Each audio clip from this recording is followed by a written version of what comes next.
സമാനമായ സംഭവം ഈസാ നബിയുടെ ചരിത്രത്തിൽ കാണാം. ഈസാ നബി അലൈഹി സ്വലാത്തു വസ്സലാം അദ്ദേഹം ഒരിക്കൽ ഒരു മനുഷ്യൻ കക്കുന്നത് കണ്ടു, മോഷ്ടിക്കുന്നത് കണ്ടു.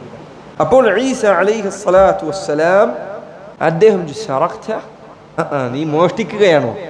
അയാൾ പറഞ്ഞു ലാ വല്ലാഹില്ലദി ലാ ഇലാഹ ഇല്ലാഹു, അല്ലാഹു തന്നെ സത്യം, ലാ ഇലാഹ ഇല്ലല്ലാഹ് വരെ പറഞ്ഞിട്ടാ പറഞ്ഞു, ലാ ഇലാഹ ഇല്ല, ഞാൻ ഒരിക്കലും കക്കുകയാണ്, അല്ലാഹു തന്നെ സത്യം, ഞാൻ കട്ടിട്ടില്ല. ഈസാ അലൈഹി സ്വലാത്തു വസ്സലാം അദ്ദേഹം പറഞ്ഞു ആമൻതു ബില്ലാഹ് വകദ്ദബ്തു ബസരി, ഞാൻ അല്ലാഹുവിൽ വിശ്വസിച്ചിരിക്കുന്നു, എൻ്റെ കണ്ണ് കണ്ട കാഴ്ചയിൽ എന്തോ പ്രശ്നമുണ്ടായിരിക്കാം.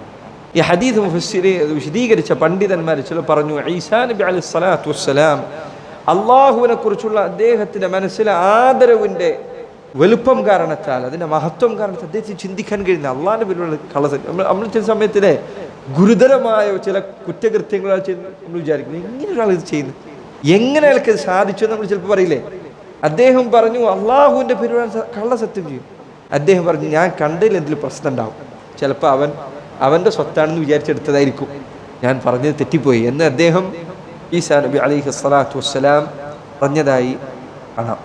ഇത് മൗലവിയുടെ ജീവിതത്തിൽ പലപ്പോഴായി ആവർത്തിക്കാറുള്ള കാര്യങ്ങളിൽ ഒന്നായിരുന്നു.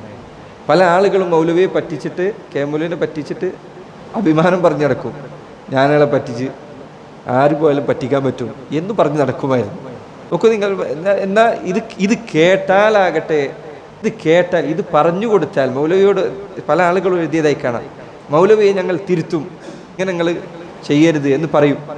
അപ്പോൾ മൗലവി പറയാറുണ്ടായിരുന്നു അള്ളാഹു നന്നാക്കട്ടെ, അള്ളാഹ് പുറത്തു കൊടുക്കട്ടെ എന്നതിലപ്പുറം അദ്ദേഹം ഒരാൾക്കെതിരെയും ഒരു മോശം വാക്ക് പറയുന്നത് ഞാൻ കണ്ടിട്ടില്ല എന്ന് എത്രയോ ആളുകൾ പറഞ്ഞതായി കാണാൻ സാധിക്കും.